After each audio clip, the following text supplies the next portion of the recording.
Steve Jewin, MMA Mania. All right, Steve, you're on. Janay Harding, it's a pleasure to talk to you tonight. How are you doing? I'm good, thank you. How are you?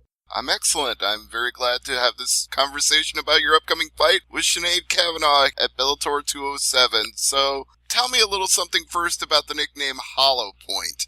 Now, obviously, I know that's a name for a type of bullet, but is that the reason you've got that nickname? And if so, how did you get it? Yeah, it kind of is. I mean, my very first amateur fight in MMA, I kind of dominated TKO win in the first round, and it was a bit of a blitz. And I think since then, when we were kind of brainstorming around nickname and fight name ideas, we kind of came up with that, and it seemed relevant. The kind of black and gold theme was a good option, and then it all kind of was consistent across. So it ended up sticking, and I still got it now, which is surprising. Well, it does seem to fit because your wins tend to come by knockout, so you're definitely hitting fighters with something they can't come back from once they feel that sting. Definitely, yeah, I agree. You're also a boxer as well as a mixed martial artist, and do you feel that helps you in your fight preparation and in fights as a whole? Yeah, definitely. I mean, it's always great to go back and specifically cover just the boxing side of things. Like I've said a few times, I find that when I come back to MMA, my defense is better, my jab might be crisper and all that kind of stuff, so I end up really benefiting off isolating that art for maybe a few weeks, 3-4 weeks, and then coming back to MMA and incorporating into my striking game in the MMA scene. So I really feel like I've got a lot of benefit off even just competing and getting more ring time in competition and getting used to that kind of atmosphere, as well as really working on those hands as well.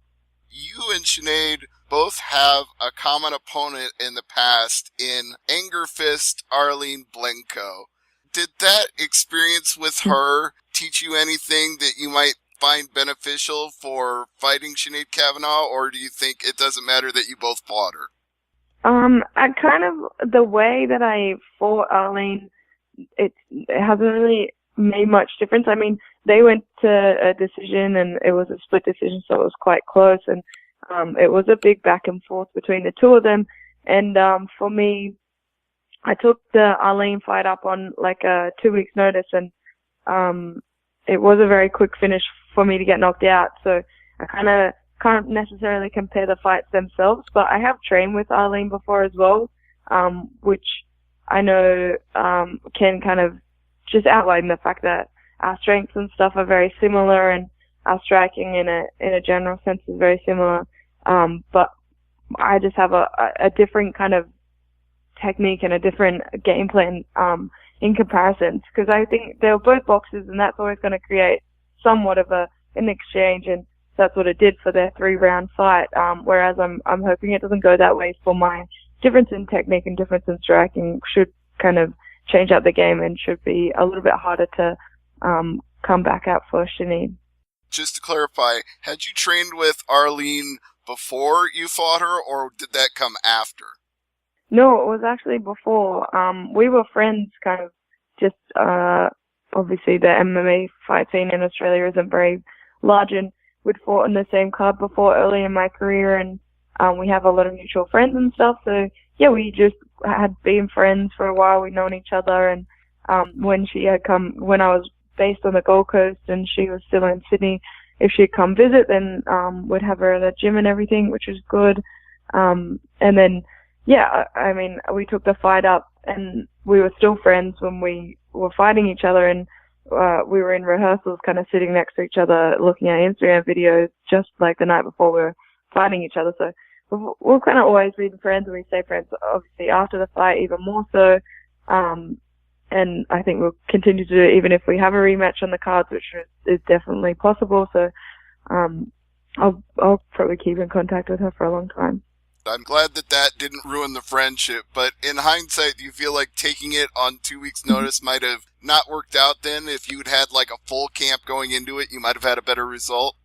Yeah, definitely. It was a kind of funny part of my life where I was kind of going through a lot of change in my personal life, and I was I was trying to move forward and really dedicate a lot to this MMA career that I had started, and I felt like I wasn't really getting a lot of opportunities and I wasn't getting a lot of opponents and all that kind of thing. So the fact that when one did come along, I kind of just jumped at the idea of it, and I really believed in myself no matter what. But I mean, a couple more weeks and it would have made a massive difference, and that would have possibly been a win on my record instead of a loss. But it's all learning, and I definitely learned a lot from it. And I've done a lot of kind of, not necessarily mistakes, but maybe lesser options in my career and fought people prematurely and stuff like that. So it's definitely not new to me, but at least I know that coming into it now, and I'm not any lesser for it because I'm still on such a good stage like Bellator, and I'm still getting to fight these great people and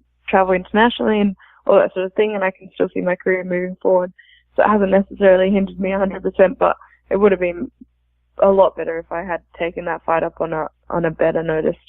Well, it does seem like it didn't hinder your career at all, because you've got this big fight with Sinead Kavanagh, and I'm guessing by the fact that you said that more time you would have done 100% better, that you're saying in this case you definitely did have the full camp that you would have wanted when you fought Arlene, that this time you've got everything under your belt for this fight. Yeah, exactly. Even more so. I mean, I got matched up about 6 weeks ago from today, so I've had plenty of time for this camp, and I've been able to really establish a good kit here in Sydney this time around as well, adding a couple more gyms and a couple more kind of people on board for strength and conditioning and pool sessions and extra things that I even didn't have for my May camp. So I'm looking forward to how that kind of shows in the fight, for sure. I don't know if Sinead has the boxing background comparable to yours, but she does seem to fight like a boxer in her fights that I've seen to date, and all of her wins have come by knockout, the same as yours. So do you expect this will be a stand-up war where you two just sling at each other, or is it going to surprise us all? I definitely think it'll be a stand-up fight, but not necessarily a war. I'm not going to get caught in any brawls, kind of like I have done in the past, and like Sinead probably would prefer. You can kind of see from her fights that she likes being on the inside and she likes landing those heavy shots, and that gives her the finish. And I'm going to obviously avoid that because I don't necessarily have to, and I think my striking is just a little bit more varied and there's more variety in it. And I'll be able to use that to my advantage, and I'll be able to use my reach as well. So I think it will be a stand-up war, but not necessarily in a brawling kind of way. And I think there'll be a finish for sure. Do you find it interesting that fighters from Dublin and Australia are fighting in the United States? Would you prefer, either at home for you or at home for her? I think it's kind of interesting. I mean, it gives us both the opportunity to travel, but at the same time, I would love for there to be a Bellator back here in Australia. If it is in Sydney, if it is anywhere else, I would love it to be kind of here, and I wouldn't have to travel as much. I would have a lot of my friends and family be able to come because they're probably not going to get a lot of opportunity to do so. And I mean, I've been to the UK a lot, so even Ireland wouldn't be too bad because I have a lot of friends and backing over there as well. But ultimately, I mean, for now, I'm not really in the position to be asking that kind of thing. So I think after this fight, my next fight I would prefer having in Australia and stuff like that. But for now, I don't really even mind traveling to America. I mean, I get to see the place, I get to experience it, and I get to get used to traveling and stuff. Traveling is always going to be a big part of my career, ongoing, no matter what kind of level I'm at. So I'm happy enough to do it for now, but probably in the future, I would definitely like to bring even like an American to Australia to fight me and that kind of stuff. That would be cool. I definitely agree. I think that would be great. And you said that you're not in a position to make demands, which does lead to a natural question then. If you knock off Sinead Kavanagh, who's been one of their featured fighters on a lot of cards so far, does that put you in a position to make demands? Does that get you even closer to fighting Julia Budd for the title? I definitely think it does. I think it would allow me to maybe ask for the fights that we've been asking for, and kind of really move forward towards that title shot. I think especially in a pool and a division like the women's featherweights, it doesn't take a lot of wins to kind of get towards that title shot. So, and Julie doesn't really have a lot of options to be fighting people for the title, and she did call out Sinead before we got matched up, so therefore I think if I get a win over Sinead, then that makes sense that after maybe one more win after this fight, I should be in line for some sort of title shot, or definitely talks of. I agree. I think a couple of wins could put you in that position, especially winning over KO Kavanagh. I think that would definitely put you in that argument. But you did mention it being a couple of wins would make the better argument, so I assume then that you're a little frustrated with what happened when you fought Amber Liebrock. Yeah, it's definitely disappointing coming away with a loss on your debut, and your promotional debut. You want to really make a really good impression and all that sort of stuff, but at the same time, I think it was positive in the sense that I learned a lot and I got to have that step up in promotion. I got to perform on such a big stage, and I'll be able to take that kind of experience into this next fight, and really kind of have the nitty-gritty kind of out of the way, and be able to just be a little bit more present and a little bit more used to this kind of massive stage that I'm on now. It is a big step up in comparison to what I was fighting beforehand, so I think soon, and in this next fight, it will really show that I have a lot more maturity now after having that fight and those 3 rounds behind me, and I'll be able to showcase it a little bit better in this fight against me. That's for sure. You definitely won't have the big stage jitters or anything like that, but I don't think you would at this point in your career anyway, having over a half dozen fights. I imagine you're well used to having a crowd roaring and the feel of being in the cage for a fight. Yeah, definitely. Obviously it's a spectator sport, so I enjoy having a massive crowd there, but I think maybe just the difference of I guess the professionalism of Bellator in comparison to where I was at before was a lot different to what I was used to, and that can kind of give you a bit of first fight jitters and promotional jitters because you're stepping into such a big crowd, and but at the same time, I mean, I love it, and it was so much fun, and I enjoyed having more cameras there and more better walkout, and I guess bigger names watching you and all that sort of stuff. That was super exciting. Coming back out the back and warming up in my corner with obviously the team from like AKA and all that sort of stuff. It's just so much different and so much more exciting. So it's definitely where I belong, but I think now I need to be a lot more used to it, and I will be in this next fight. I'm looking forward to seeing that performance here at Bellator 207. But a couple more things, Janay, if you've got a little more time before we wrap up. Did you always want to be a fighter from the youngest times? Can you remember that you wanted to be into fighting, or did you just end up in there as a coincidence? Kind of like a mix of both. So I did start training when I was about 15, and that was when I was doing it more as a hobby and just in coinciding with school and work and everything. And then I ended up, when I finished school, it was then when I realized that I could make a career out of this and I could really make a good go at this. That was kind of before when we were in the UFC, but I could see that I could establish, and it was developing, and I could just establish a career in it. And from there on, I kind of decided that I do want to become a fighter, and I've never really stopped since. But I think when I was younger, I didn't really see that path unfold until I kind of got to the maturity of like 17, 18, and I could really understand myself a little bit more.